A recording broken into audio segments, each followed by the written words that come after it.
안녕하십니까. 이번 저널 미팅을 진행할 고려대 전자정보공학과 요동준입니다. 어, 본 논문은 2021년 신호처리 국제학술대회에 실린 논문으로 현재 검증 중인 이 측정 장비를 사용하여 실험을 하고 분석한 논문이 이 논문밖에 없어서 이 논문으로 준비하게 됐습니다. 본 논문은 지금 이 아래와 같이 이런 한 쌍의 헤드폰에 통합된 EEG 기록 장치인 스마트폰즈를 통해 수집된 뇌신호에 의존하는 음악 자극을 사용하는 새로운 BCI 시스템을 제안합니다. 이제 시각 또는 청각 자극을 사용하여 EEG 기반 BCI 시스템을 구축하는 데 사용하는 이 패러다임은 SSVP 그리고 ASSR을 자주 사용하지만 주요 단점 중 하나는 이런 깜빡이는 물체 또는 변조된 수는 톤을 사용하여 사용자에게 피로감을 줄 수 있다는 것입니다. 최근 연구에서는 이러한 BCI 시스템의 사용자 친화성을 향상시키기 위해 보다 자연스럽고 유쾌한 자극을 사용하기 위해 노력해왔습니다. 그럼 BCI 디자인에 물방울 소리를 사용하여 사용자에게 편안한 청각 장면을 만든 경우 또는 이런 사람의 음성 음절로 어텐션 태스크를 설계하여 사용자가 주의를 기울이고 있는지 감지하는데 높은 정확도를 달성한 경우, 그리고 이런 멜로디 패턴을 형성하여 일련의 톤으로 청각 BCI 시스템을 구축하는 이러한 여러 가지 경우가 있었습니다. 여기에서 본 논문은 이런 BCI 설계를 위한 음악 자극 사용의 타당성을 탐구하며 여러 음악을 동시에 들으면서 특정 악기에 대한 사용자의 주의를 디코딩할 수 있는가에 대한 이전 연구에서는 이런 하나의 출력을 생성하는데 평균 40초의 데이터를 사용하므로 실시간 응용 프로그램에서는 느릴 수 있기 때문에 본 논문은 이런 오디터리 오디오 디코딩이라는 방법과 8초의 타임 윈도우 내에서의 디코딩을 하였고, 이런 사용자 편의성을 더욱 향상시키기 위해 헤드폰에 통합된 소형 EEG 기록 장치인 스마트폰즈를 사용하여 측정했습니다. 본 연구에서 사용된 자극은 아래와 같이 유명한 세 가지 노래에서 각색된 짧은 멜로디 발췌로 구성된 4마디 곡으로 구성되었고, 그림 1의 A와 같이 한 곡당 8초 동안 이런 4마디가 재생되는 곡인 스탠다드와 아래의 두 가지 교훈처럼 두 번째 혹은 네 번째 이 마디를 변경한 곡이 재생되는 오드볼로 구성되었습니다. 실험은 이제 총 70트라이얼로 구성되었고 한 곡의 4마디가 트라이얼 하나로 구성됩니다. 본 논문은 비브라폰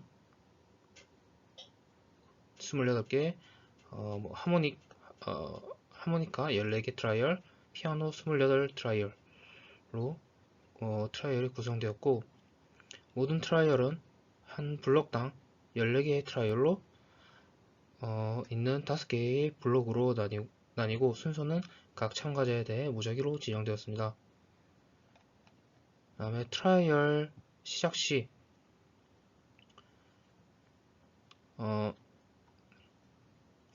왼쪽 혹은 오른쪽 또는 위쪽 화살표가 각각 왼쪽, 오른쪽 또는 중앙에 있는 그 음악에 주의를 기울이도록 시각적 신호로 화면에 표시되었습니다. 다음 1초 지연 후 그 다음에 스마트폰즈를 통해 곡을 2번 재생했습니다. 첫 번째는 항상 스탠다드였고 두 번째는 스탠다드 또는 오더볼로 랜덤하게 들려주었습니다. 피험자는 두 곡이 같은 앞의 곡과 뒤의 곡이 같은 곡인지 다른지를 식별하여 마우스 클릭으로 답을 하고 다음 시각적 피드백으로 정답은 녹색 점으로, 오답은 빨간색 점으로 제공합니다. 본 본 실험은 9명의 피험자가 참여하였고 측정 도구로는 스마트폰즈를 사용하여 곡을 들려주고 EEG를 측정했으며 이때 샘플링 레이트는 500Hz였습니다. 다음 전처리를 통해 자극 특성 인벨로프와 응답 특성 인벨로프를 도출했습니다. 자극에서 개별 음성의 인벨로프는 힐버트 변환을 사용하여 추출한 다음 8Hz의 저역 통과 필터링을 하고 그 다음에 64Hz로 다운샘플링하여 자극 특성 ST를 도출했습니다. 응답 특성 인벨로프 같은 경우 2에서 8Hz로 대역 통과 필터링을 한 후 각 자극의 시작부터 8초까지 8초간의 에포킹을 한 후 EEG 신호를 64Hz로 다운샘플링하여 도출했습니다. EEG 신호에서 어텐션을 디코딩하기 위한 자극 재구성 방법인 LED 알고리즘을 통해 응답 특성 RT를 재구성하여 해당 자극 특성 ST와의 상관관계를 분석했습니다. 이때 피어슨 상관관계를 사용하여 이 비브라폰에 대한 상관관계, 피아노에 대한 상관관계, 그리고 하모니카에 대한 상관관계 이 세 가지 상관계수를 생성했습니다. 본 연구는 집중을 위한 악기의 EEG 신호와 신호의 재구성된 피처와 자극 피처 사이의 상관관계가 집중하지 않은 자극 피처 사이의 상관관계보다 높다고 가정하고 이것을 검증하기 위해 페어드 티 테스트를 사용하여 비브라폰에 대한 피어슨 그리고 피아노에 대한 피어슨 이 사이의 차이를 조사했습니다. 다음 피처 셀렉션을 적용한 경우와 적용하지 않은 경우의 이 디코딩 애큐러시를 비교하기 위해 한 방법으로 세그멘트 베이스드 피처 셀렉션을 수행했습니다. 세그멘트는 2초 길이로 80%의 오버랩을 적용했으며 그 결과 그림 4처럼 8초 길이의 에폭당 총 18개의 세그멘트가 생성하여 세그멘트별로 피어슨 상관관계를 계산했습니다. 이어 그림 C처럼 상관관계 값을 나열하여 인계값을 찾아 인계값보다 큰 값을 피처로 선택했습니다. 그 전에 이렇게 오른쪽 그림 D는 이렇게 인계값 이상의 피어슨 값만 살아남은 이런 세그멘트 숫자를 각 에폭별로 보여주고 있습니다. 이 1000회 반복으로 리브 원 아웃 크로스 밸리데이션을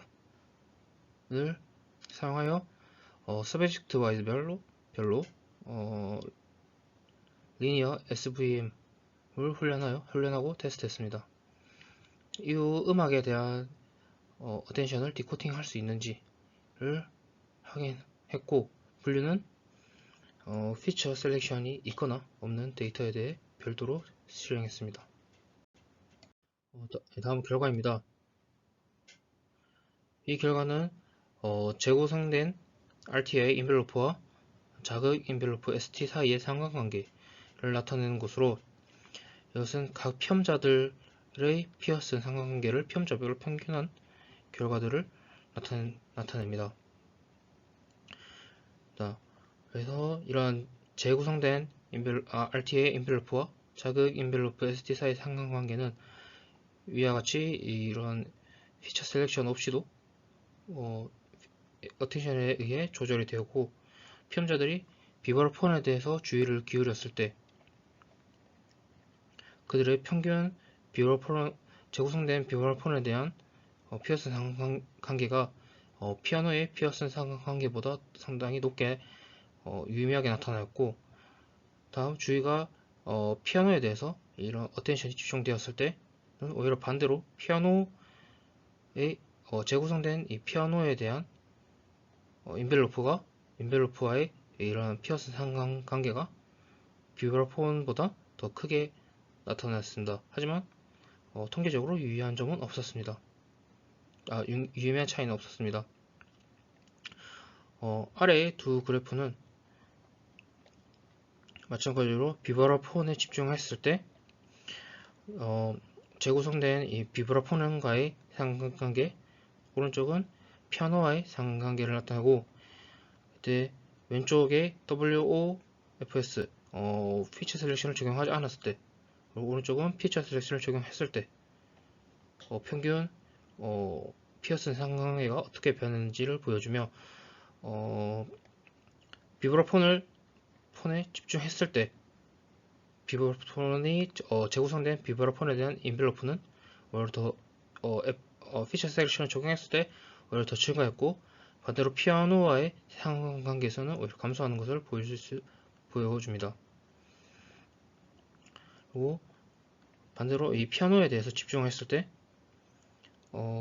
비브라폰과의 피어슨 상관관계는 오히려 이렇게 감소하는 경우를 보여주고 오히려 피아노와의 상관관계는 더 미비하게 평균 피어슨 상관관계가 좀 커진 것처럼 보이지만 유의미한 차이는 없었습니다. 다음은 디코딩 애큐러시입니다. 분석 결과 그림 6과 같이 음악에 대한 어텐션을 디코딩 할 수 있음을 나타내며 피처를 선택하지 않은 경우 파란색, 피처를 선택한 경우 주황색 바로 나타냈으며, 가로 점선은 60.71%인 찬스 레벨을 나타냅니다. 특징을 피처를 선택하지 않은 경우 평균 디코딩 애큐러시는 63.77%, 그리고 세그먼트 기반 피처 셀렉션을 사용한 경우 평균 디코딩 애큐러시는 71.23%로 상관관계 측정에 대한 피처 셀렉션은 디코딩 애큐러시를 향상시킨다는 결과를 가져왔습니다. 특히 이 이득은 피처 셀렉션이 구현되기 전에 디코딩 점수가 낮은 이 8번, 4번, 2번 시험자에서 더 두드러지게 나타냈고, 본 연구에서 이런 달성한 디코딩 성능은 다른 연구들과 비교하여 정확도가 그렇게 막 가장 높거나 한 경우는 아니지만 이런 짧은 데이터로 어텐션을 디코딩 했기 때문에 이런 이 ITR로 평가되는 BCI 시스템의 전반적인 효율성은 디코딩 윈도우가 비슷한 혹은 보다 긴 유사한 연구보다 더 높게 나왔습니다. 결론으로 본 연구는 이런 오디터리 어텐션을 디코딩하여 사용자 친화적인 BCI 시스템 구축의 타당성을 조사했습니다. 또한 제한된 시스템은 센서 수가 적은 소형 헤드폰 기반 폼팩터를 사용하여 기존 EEG 시스템보다 시스템 설정에 훨씬 적은 노력이 필요하므로 본 논문에서는 새로운 사용자에게 매력적인 기능으로 보일 수도 있다고 말하며, 하지만 본 연구의 한 가지 제한점은 참여자 모집 인원이 적다는 것이고, 이후 향후 후속 연구에서 개선할 예정이라고 합니다. 저도 같은 장비를 사용하여 검증해 본 것으로 센서 수도 적어 기존의 다른 EEG 관련 이런 장비들보다 좀 사용하는데 좀 더 쉽고 설정이 좀 더 간편하다는 것에 동의를 하고, 그리고 아쉬운 점이 몇 가지 있는데, 먼저 그 밴드패스 필터랑 로우패스 필터 적용할 때 소리나 그 자극과 EEG 모두 다 8Hz 이하로 다 필터링을 걸었는데, 그거에 대한 이유가 없었고, 이게 참 레퍼런스나 관련 논문에서도 같은 필터링을 거는 이유가 있었다면 좀 더 좋지 않았을까 하는 생각이 들고, 앞서의 그 디코딩 애큐러시에서 피험자 아이디가 1번부터 10번까지 있었는데, 그럼 그 나머지 한 피험자에 관해서 대한 정보가 빠져 있어서 이 정보가 누락이 된 건지, 아니면 애초에 9명이라고 표현한 9명이 추정되었다는 말이 잘못된 표현인 건지, 그 부분도 좀 아쉽게 다가왔습니다. 이것으로 제 발표를 마치겠습니다. 들으셔서 감사합니다.